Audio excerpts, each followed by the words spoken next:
su da Allah. Duk wanda ka ba su rayuwa su kuma suka baka ƙwaryan bakin ciki, ka bar su da Allah. Wanda ka miƙa masa hannunka ya sake hannunka a tsakiyar hanya lokacin da baka da wanda zai rike hannunka, ka bar shi da Allah. Allah Ubangiji yana tare da kai. Inna Allah basirun bil ibad. Allah yana kallon bayinsa. Kuma ba a maraya, in ji Bahaushe, sai rago. Duk lokacin da kaga wani ya nuna maka ya rabu da kai, baya bukatar ka cikin rayuwarsa, ka bar shi. Allah Ubangiji yana nan yana jiran ka zo. Ladies, kar ku bari maza su ci gaba da yaudarar ku.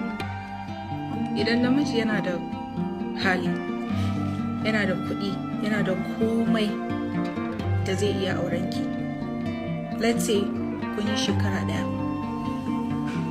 kuna magana shekara 2, shekara 3, maybe shekara 4, maximum 5 years, and bai fito ba, ko kuma kullum yana zan fito.